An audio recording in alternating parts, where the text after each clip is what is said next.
A toda a Igreja e a todos aqueles que se encontram aí desse lado, a graça e a paz da parte daquele que é, daquele que era e daquele que há de vir, a pessoa de Jesus Cristo, na qual nós nos encontramos focados, centrados, porque Ele é de facto a grande referência. Para nós não existe um tempo pós-Covid e antes-Covid, existe um tempo antes e depois de Cristo, e é isso que aconteceu na nossa própria vida. E durante este tempo nós nos temos apercebido quão grande é o nosso coração. Um coração que consegue juntar dentro de si todos aqueles que nos são queridos e mantermos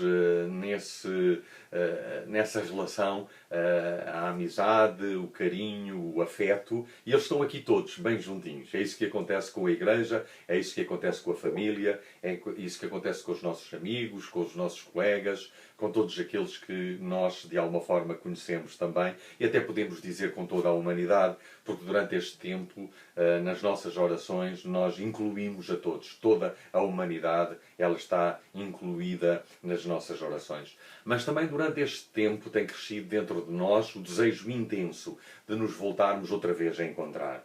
Eu sou professor e tenho verificado que de facto as plataformas elas são muito úteis, mas nada chega à sala de aula em que nós nos vemos olhos nos olhos, em que nós nos podemos sentir, em que nós podemos ter um relacionamento de proximidade. É totalmente diferente. Mas em relação à Igreja é a mesma coisa. Estamos desejosos, temos um desejo intenso, veemente, de nos voltarmos novamente a encontrar. Temos um desejo ardente de voltarmos a estar juntos, para juntos celebrarmos ao nosso Deus em adoração, em louvor, em ação de graças, porque Ele é Deus, porque Ele é o nosso Deus, porque Ele é o nosso Pai, nessa casa que é a casa de todos, que é a sua casa também, que é a minha casa, a casa em que nós nos juntamos para nós adorarmos e para refletirmos na palavra de Deus. E em breve isso certamente irá acontecer e ansiamos por esse momento em que nós nos vamos encontrar. Há um outro pensamento que nos tem ocorrido em relação ao Antigo Testamento, que é a forma como na lei mosaica se encontravam algumas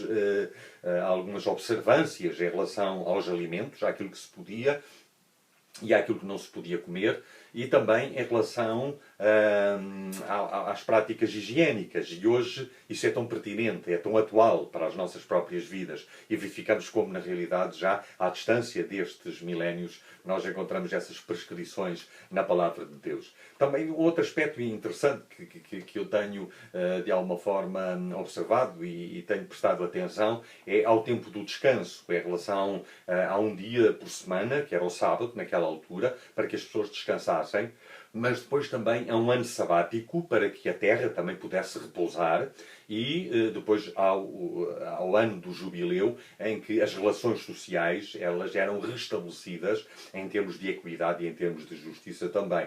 E, digamos, hoje verificamos que apenas com uma pequena pausa, é apenas um pequeno vislumbre, com a interrupção das atividades económicas, nós verificamos como a natureza ela tem correspondido e de alguma forma vemos como o ecossistema está muito mais desanuviado de tudo aquilo que são os fatores da intoxicação e da poluição.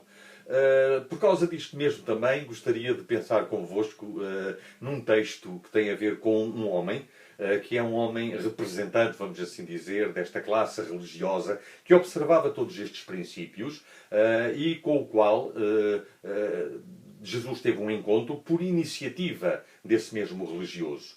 Nicodemos vai durante a noite ter com Jesus, ele que era uma pessoa muito observadora de toda a lei, ele vai ter com Jesus porque vê em Jesus alguém diferente e ele leva uma saudação devido à consideração, à estima que ele tem por Jesus, e ele vai ter com Jesus com declarações muito pertinentes. É assim que o Evangelho de João narra no capítulo 3, dizendo que durante a noite foi ter com Jesus e disse-lhe: Mestre, sabemos que Deus te enviou para nos ensinares. Ninguém pode realizar os sinais que tu fazes se Deus não estiver com ele. É interessante esta declaração que nós encontramos da parte de Nicodemos. Tu és mestre, foi Deus que te enviou para tu nos ensinares e, na realidade, tu te moves numa dimensão do sobrenatural. Não é possível fazer os milagres que tu fazes. A tua vida é pautada pelo milagre, por aquilo que tu realizas e que os outros não podem realizar, e não é possível fazer os milagres que tu fazes se Deus não for contigo. E, de alguma maneira, Jesus ele toma estas premissas, vamos assim dizer, interrompe esta saudação sem, de alguma maneira, corresponder a ela, ou respondendo de outra forma, e ele diz-lhe: olha, Nicodemos, necessário te é nascer de novo, porque se tu não nasceres de novo, tu não podes ver o reino de Deus. Nicodemos ficou perplexo, ficou estupefacto, nunca teria ouvido nada semelhante, embora já no Antigo Testamento haveria alguns vislumbres do que haveria de acontecer mais tarde, e estava a acontecer com a pessoa de Jesus Cristo, mas Nicodemos disse de uma forma muito sincera e muito simples: mas como é que é isso possível? Como é que eu posso voltar ao ventre da minha mãe, sendo já uma pessoa com idade avançada? Obviamente, com a idade avançada ou não avançada, não é possível voltarmos ao ventre das nossas mães e voltarmos a nascer. Isso, para Nicodemos, Jesus, afinal tu és mestre, mas estás-me a dizer uma coisa que não faz sentido, que é absurdo. Jesus ele diz-lhe: olha, aquele que é nascido fisicamente tem uma vida física, uma vida biológica, mas há uma outra vida, uma vida espiritual. Aquele que é nascido da água e do Espírito, palavra e o Espírito atuando na nossa vida, aquele que é nascido desta forma, ele é Espírito. Ou seja, ele tem a natureza de Deus. Ele nasce de Deus. E de alguma forma isso é algo muito interessante para cada um de nós. Nós não presidimos ao nosso nascimento, nem decidimos sobre o nosso nascimento. Mas é possível que nós decidamos a respeito do nosso nascimento em termos espirituais. Porque só Deus ele pode realizar esse nascimento espiritual, mas somos nós que decidimos se o queremos ou não o queremos. Então, na verdade, nós que não escolhemos pai e mãe, mas podemos escolher, e só assim nós somos filhos de Deus, escolhendo a Deus como nosso pai. Há pessoas que dizem que Deus ele é pai de todos, mas na realidade, segundo o ensino que Jesus Cristo ele nos veio trazer, é que Deus como pai, ele é apenas pai daqueles que, na verdade, nascem de Deus. O Evangelho de João, este mesmo Evangelho, logo no início, ele diz que Jesus veio para os seus. Os seus não o receberam, mas a todos quantos o receberam, Deus lhes dá o poder de serem feitos filhos de Deus aos que creem no seu nome. Ou seja, para ser feito filho de Deus é preciso uma intervenção sobrenatural, é preciso o poder de Deus. É um milagre que acontece, ou seja, nós nascemos espiritualmente. Nascemos porque nós recebemos a Jesus Cristo. E mais tarde o apóstolo Paulo há de dizer que aquele que está em Cristo Jesus é uma nova criação, é uma nova criatura, é uma nova pessoa. As coisas velhas elas passam e tudo se passa a tornar novo na sua vida. Começando pela situação de que o Espírito de Deus ele passa a habitar em nós e nós somos movidos pelo Espírito Santo. E Jesus Cristo, até na conversa com Nicodemos, acaba por dizer a mesma coisa, que somos à semelhança do vento. Ou seja, há um impulso em nós, há um vento em nós, há um sopro em nós do Espírito de Deus para nós podermos viver na paz, no amor, na graça, na dimensão da amizade, do relacionamento, de uma vivência diferente em termos de princípios e de valores, mas não são esses princípios e valores que nos salvam. Nós somos salvos, ou somos transformados, ou nascemos de novo, que tudo são palavras que de alguma forma têm uma mesma concordância, para vivermos essa nova vida. Não é de mais religião que nós precisamos, aquilo que nós necessitamos é desse poder sobrenatural. Essa é a diferença que Jesus Cristo ele realiza na nossa própria vida, fazendo-nos parte da família de Deus. E neste mesmo texto nós encontramos aquele que pode ser considerado a declaração-chave de todo o Evangelho, que Deus amou a humanidade.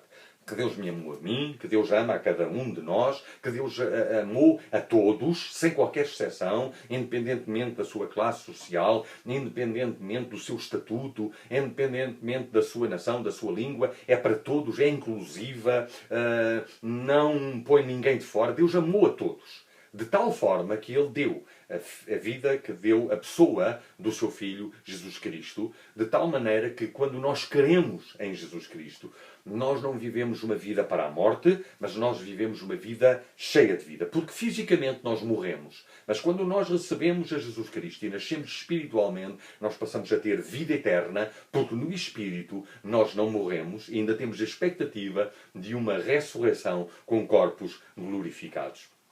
Então, o que é que nós podemos dizer quando terminamos, digamos, esta reflexão, ou ao terminar esta reflexão? A todos aqueles que já tomaram esta decisão, vamos continuar a viver, mesmo confinados em casa ou não, vamos continuar a viver neste sopro do Espírito, porque o Espírito continua a soprar em nós, mesmo dentro de casa.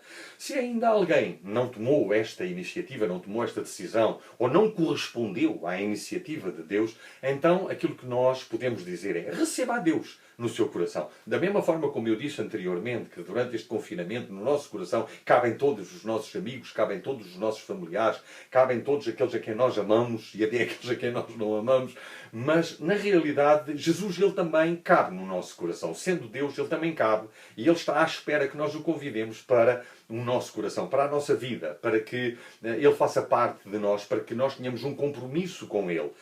E, portanto, faça parte do número daqueles que recebem a Jesus Cristo. Recebem a Jesus Cristo neste compromisso de nós, ao recebermos-lo, nós termos esse poder que nos torna filhos de Deus, para depois andarmos de acordo com os seus princípios, neste sopro, neste impulso do Espírito, que nos vai levar a viver aquilo que nós anteriormente não conseguíamos viver, e também a vivermos no tempo presente com a expectativa de nos juntarmos e também na expectativa de um dia estarmos todos juntos nas moradas que Jesus Cristo ele nos foi preparar. Então, despeço-me com este incentivo a cada um de vocês. Recebam a Jesus na vossa própria vida. Agora mesmo, recebam a Jesus. Eu até me atrevo. Vou fazer, e a terminar, vou fazer uma oração por todos aqueles, e vocês podem depois, interiormente, repetir as minhas palavras. Vou ser muito curto, porque na realidade não é necessário muitas palavras para convidar Jesus para a nossa vida. Deus, Pai, em nome de Jesus Cristo, nós te pedimos para que, nesta hora mesmo, em relação a todos aqueles que nos veem, eles possam receber a Jesus Cristo. E tu possas fazer parte da sua vida e, dessa forma, eles possam a viver de uma forma diferente, como família de Deus, como filhos de Deus, tendo o